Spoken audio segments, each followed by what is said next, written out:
Escuchar el testimonio de María Fernanda Franco. En otras partes de la clase hemos escuchado el testimonio de otras víctimas y de victimarios. Escuchamos en otros momentos las madres de Soacha, también escuchamos un victimario del Huila, el teniente Ramírez.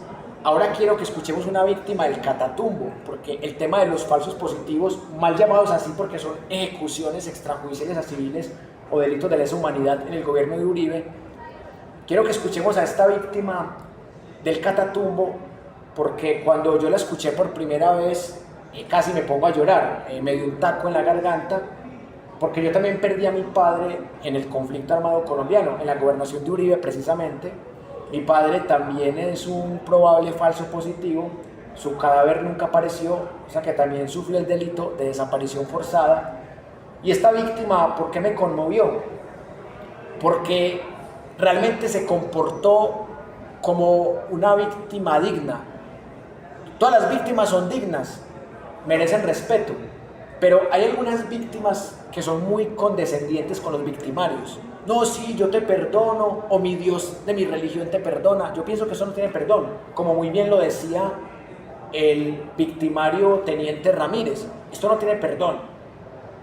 Y esta víctima es de las que dice, yo no los perdono, porque ustedes no me van a devolver a mi ser querido, que era inocente y que ustedes lo mataron inventando que era un guerrillero caído en combate, y él no era guerrillero, y ustedes lo mataron cobardemente. Ese testimonio también debería ser llevado a Argentina, al fiscal Carlos Stornelli y al juez federal Sebastián Ramos, para que también miren la perspectiva de víctimas que muchas veces en Colombia no son escuchadas, para que se den cuenta que la fiscalía ha sido una farsa y que la actual fiscalía, a pesar de que la puso Petro, la eligió la Corte Suprema, pero la recomendó inicialmente Petro, esta fiscalía todavía no ha abierto investigación contra Álvaro Uribe por falsos positivos. Tiene que ser la justicia universal por crímenes de lesa humanidad, tiene que ser que las víctimas vayan a Argentina para que estos delitos empiecen a ser realmente juzgados.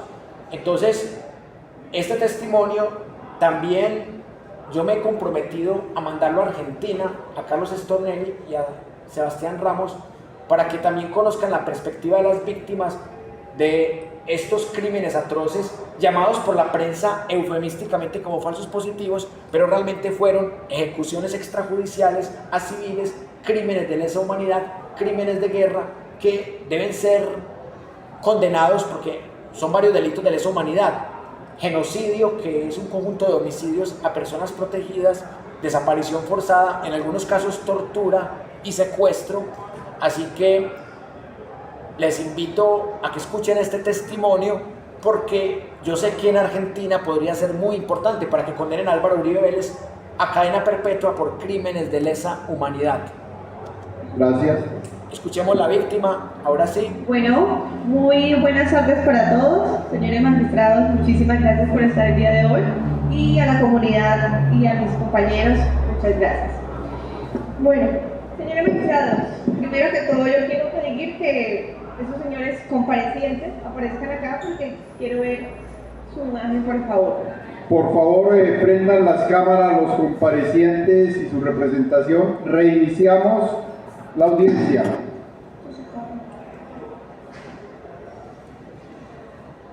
Bueno, yo siento que lo que escuchamos de estos señores comparecientes, que para mí siempre he criticado esa forma de hablar con ellos de comparecientes.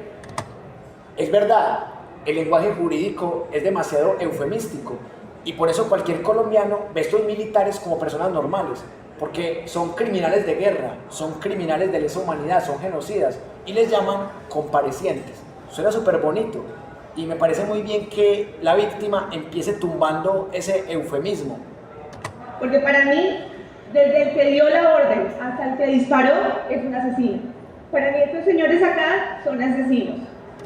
Y ojo, y son asesinos en serie, y son asesinos en serie de personas protegidas, que es más grave todavía. Que realmente se les cambie el nombre, pero realmente ellos lo que son unos asesinos. Señor Navarro, Morales, Bastos, Peñalosa, Balbuena. Ustedes hablaron y muchos más que la verdad no recuerdo el nombre. Lastimosamente pues ahorita estoy recordando los de, en este caso mi papá, pero sé que también lo de mis demás compañeros.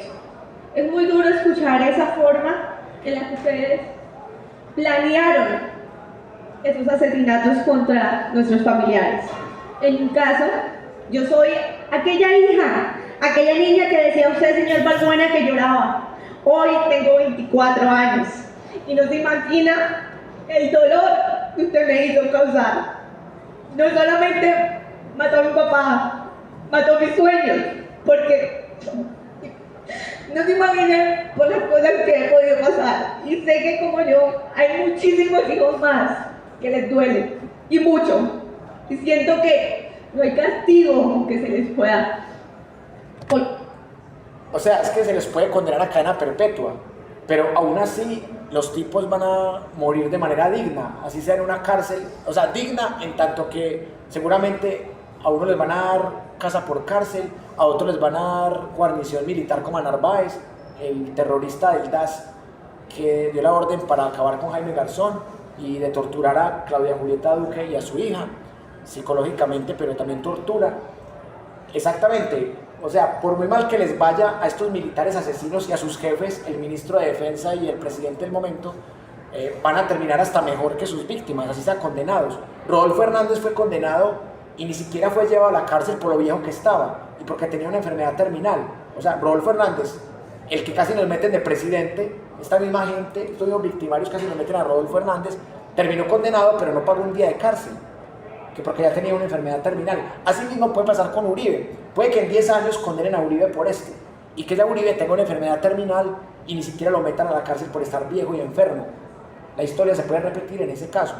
Colocar a ustedes, porque la verdad yo siento que al estar ustedes acá hoy hablando, diciendo una verdad a medias, porque siento que hay muchas contradicciones. Señores magistrados, yo tuve la oportunidad de participar en la audiencia con los máximos responsables. Ahí conocí la cara de esas personas, conocí sus versiones, y más de uno decía que no sabía el caso. Hoy, este señor Morales, Navarro y demás dicen cómo fue esa forma y quién dio la orden, que es Rincón. Él en su momento dijo que no se acordaba de nada. Así que quiero aprovechar esto para que entre esta sala y la otra miren y verifiquen bien quién está mintiendo, porque se echan la culpa, pero en realidad no quieren hablar. Y también quiero decirles a estos monstruos, porque ni personas son. Mire el dolor que tiene esta muchacha de 24 años, que le mataron a su padre haciéndolo pasar por guerrillero. Ella dice, estos monstruos, porque ni personas son. Ella está herida y ella va a quedar el resto de su vida herida. Y puede que a estos delincuentes los condenen a cadena perpetua. Y puede que al ministro de Defensa Santos y a Uribe los condenen a cadena perpetua, que sería lo que uno esperaría en una justicia real. Pero aún así, la vida del padre de esta muchacha no se va a devolver. Y ese dolor que ella tiene nunca lo va a superar. Ella puede que logre sobrevivir, puede que logre morir de vieja, quién sabe, pero ese dolor de perder a su padre y la pérdida de su padre nunca la va a recuperar. Por eso es que duele tanto escuchar estas víctimas en la Jurisdicción Especial para la Paz. Pero lo que más duele es que los victimarios principales están libres y están politiqueando y podrían montar presidente en 2026 y podrían volver a ser mayoría en el Congreso en 2026 y podrían volver a tener fiscalía de bolsillo y más adelante podrían volver a tener procuraduría de bolsillo. Y eso es lo que más duele de esto. Y no es que uno tenga un rayón contra esta gente, lo que pasa es que esta gente le ha hecho mucho daño al país y por eso es lamentable que sigan ganando alcaldías, gobernaciones. Claro, la guerrilla de las FARC, la guerrilla del ELN también le hicieron daño al país, el EPL, pero ellos estaban por fuera de la ley. Los paramilitares también estaban por fuera de la ley, más allá que trabajaran con estos. Pero lo de estos es más grave porque estaban en el marco de la ley, porque mataron a personas en estado de indefensión y porque esas guerrillas ya no tienen poder político de nada. Las guerrillas no tienen un montón de alcaldes, de gobernadores y de congresistas, son minorías. En este caso, la impunidad duele mucho más y claro que todas las víctimas merecen respeto, merecen verdad, justicia, reparación y no repetición. Pero a los criminales que se les debe juzgar más duro es a los criminales de guerra que fueron representantes del Estado y que estando supuestamente defendiendo la ley y la Carta Magna del 91 cometieron estos actos abominables. Porque yo siento que si fueran personas tuvieran corazón, porque al momento de asesinar a alguien tienen que pensar que no solamente lo asesinan a él. Sí. Y si ustedes buscan la palabra persona, significa máscara. O sea, yo creo que sí son personas, pero con una máscara de ley, y detrás de la máscara está el terrorista, que realmente eran terroristas que estaban lamentablemente al servicio del Estado, pero estando al servicio del Estado se convirtieron en verdugos del mismo Estado en su parte más vulnerable, que es la gente pobre, la gente que fue cogida en estado de indefensión. Sino a su familia como tal. Yo tuve lastimosamente 7 años cuando pasó lo que pasó y no se imaginan lo que ha sido salir adelante, pensar cómo sería mi vida con él. 7 años.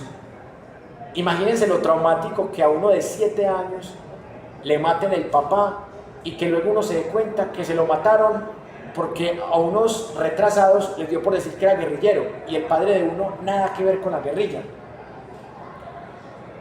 Es cierto que a uno le duele perder un ser querido en cualquier edad, pero esa edad es muy sensible porque bueno, yo sé que duele mucho cuando, por ejemplo, a alguien le matan el padre, por decir algo, a los 4 años, a los 3 años, eso duele, pero duele más cuando la persona alcanza a conocer al padre.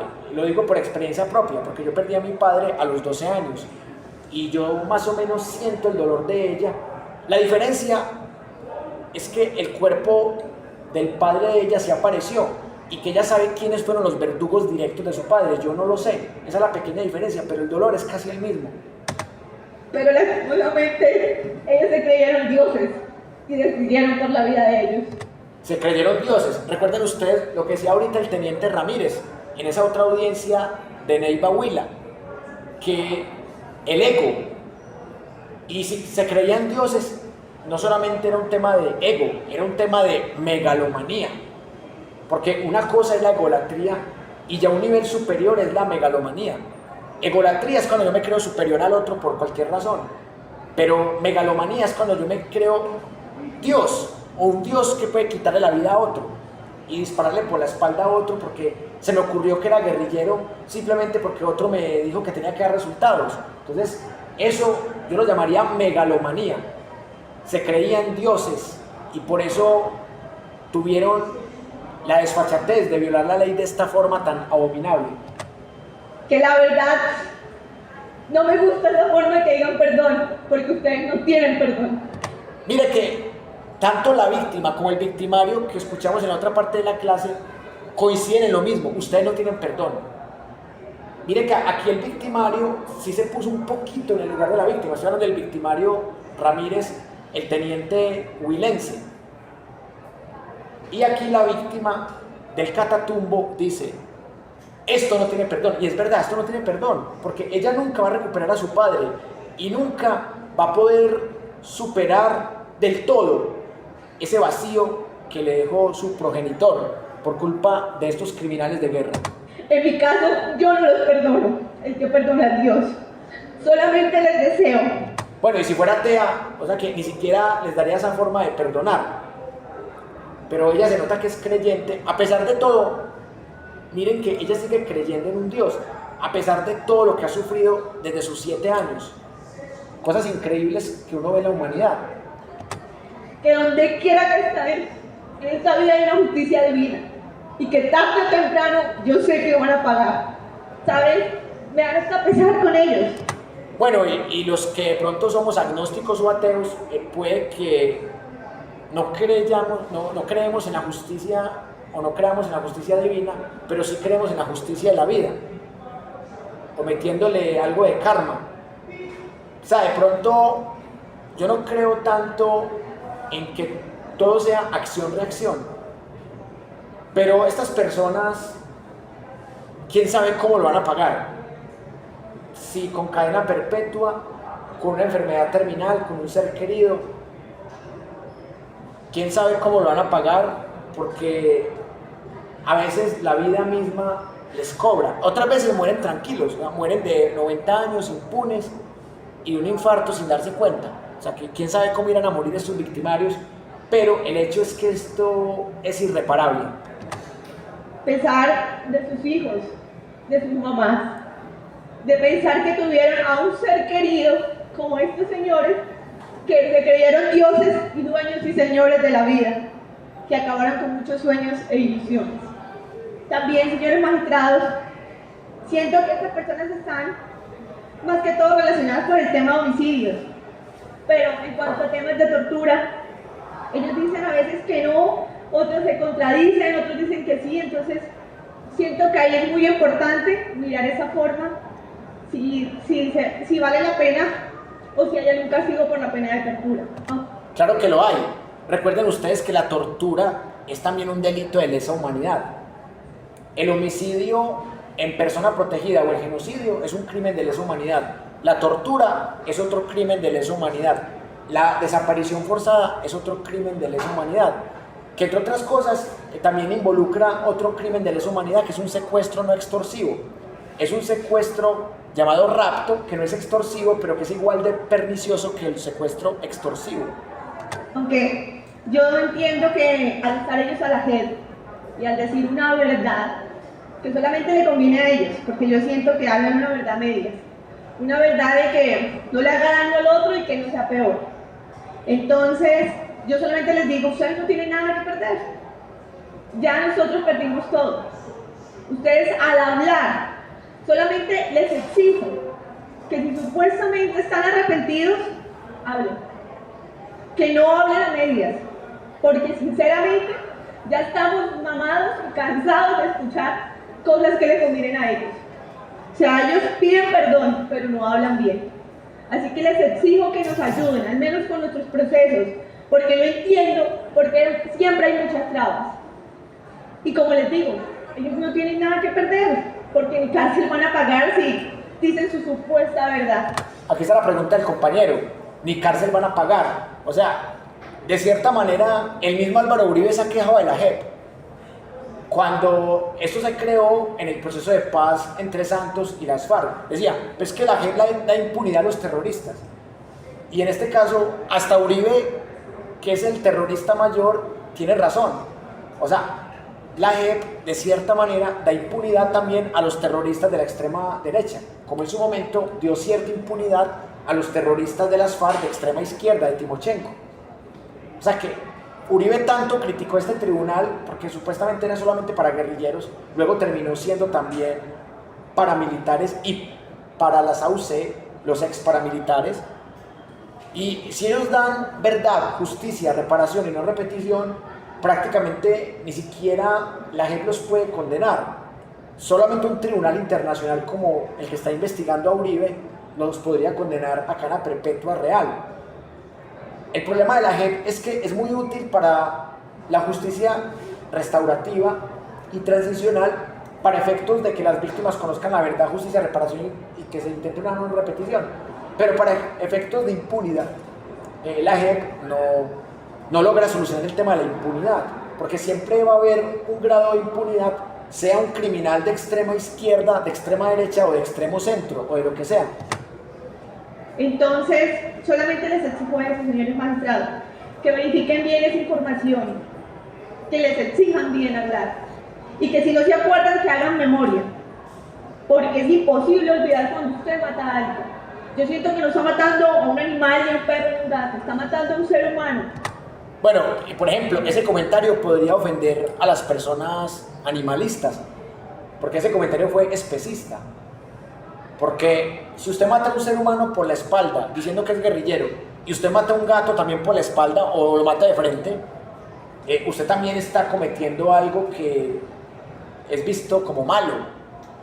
Por ejemplo, yo conozco gente que es animalista y me dicen, yo quiero más a los animales que a los humanos, como el Fernando Vallejo, el escritor. Por ejemplo, Fernando Vallejo o alguien que sea animalista se enojaría con este comentario de la muchacha, porque de cierta manera está siendo despectiva con los otros animales que no son humanos, ¿sí o no? Entonces mire que el discurso es bastante peligroso. Y como se los dije anteriormente, mataron también a su familia y a mí, porque no se imagina lo duro que ha sido. Claro, porque las familias quedan como muertas en vida. Participar en todo esto, la verdad, no saben cuánta fuerza he sacado para estar hoy aquí, porque siempre digo que esto es como volver a recordar ese dolor que es muy profundo y que pasan los años y los años y nunca vamos a olvidar. Yo me pongo en el lugar de ella y es como que yo esté en la JEP y que yo esté viendo en una pantalla o incluso en el mismo auditorio al tipo que mató a mi padre. O sea, yo creo que yo no sería capaz de mantener la cordura. Esta muchacha los tiene ahí en una pantalla porque los victimarios que acabaron con la vida de su padre no están presencialmente, pero aún así se siente el dolor y ella vuelve a revivir ese duelo que nunca termina, porque más allá de que la psicología ha avanzado mucho en el duelo, ese duelo de perder un ser querido de esta forma tan abominable nunca se supera del todo, y mucho menos cuando tienes al victimario ahí enfrente y cuando el victimario puede que no pague ni un día de cárcel. ¿De qué dice el compañero? Por ejemplo, a mí casi me mata a mi hermano ahí en la propia puerta de la casa. Y yo siento que si hubiese pasado yo no hubiese sido capaz de estar frente al victimario y no desearle la muerte también. Exacto. Yo no sé cómo hacen las víctimas, y eso que hay víctimas que los tienen ahí, a 2 o 3 metros, o los tienen en la misma mesa. Y hay víctimas que se abrazan y se dan la mano y se toman la foto con el victimario que mató a su ser querido. Yo no sé cómo hacen para perdonar, pero lo logran. O sea, cosas muy locas que tiene el perdón. Y es muy duro conocer esa forma. A esos señores Peñalosa y Bastos, que fueron quienes le dispararon a mi papá. Y de esa forma, no entiendo, yo quiero que me digan por qué de esa forma, por qué lo hicieron caminar. ¿Sí? ¿Por qué esa forma? Y aquí no aclaran cuál fue esa motivación. Acá solamente dicen fue una orden, pero eso es mentira. Sabemos que hubo una motivación. Sabemos que se les daba algo a cambio. Sí, es una mezcla de los dos. O sea, hubo una orden de resultados a como de lugar que vino de presidencia y también hubo motivaciones e incentivos personales. El ego, como decía ahorita el teniente Ramírez, las recompensas, la medalla, el permiso para ver la familia, y también algunos que se meten al ejército o a grupos armados, sean legales o ilegales, porque les encanta matar. Tienen alguna psicopatía, les encanta disfrutar el dolor ajeno, y muchos se meten al ejército porque les encanta matar.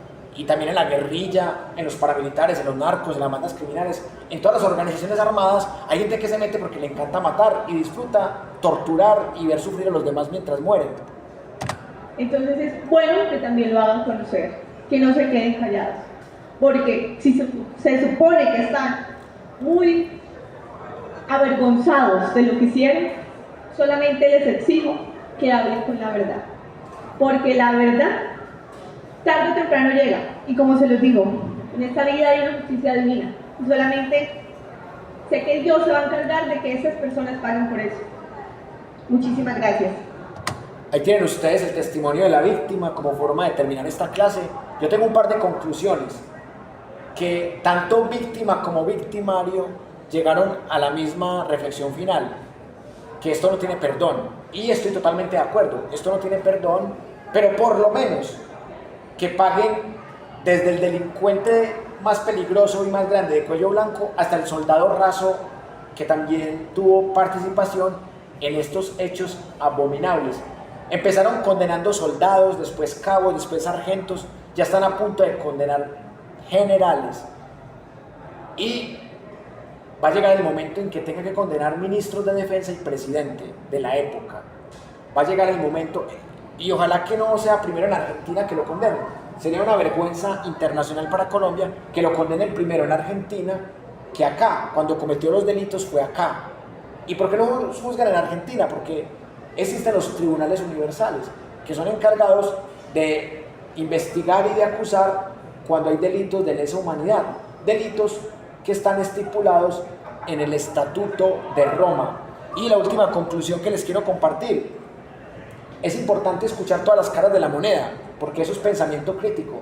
Por eso escuchamos el testimonio del victimario del Huila, el testimonio de la víctima del Catatumbo, también hemos escuchado el testimonio del periodista que investiga, Julián Martínez. La clase pasada analizamos el testimonio y la versión del victimario, que es Álvaro Uribe Vélez y sus seguidores, y así, después de mostrar todas las versiones, son ustedes los que deciden qué posición tomar respecto a estos temas tan delicados de la historia, de la política, y que son susceptibles de crítica en el discurso. Muchas gracias por quedarse hasta el final y nos vemos en la próxima clase presencial del viernes.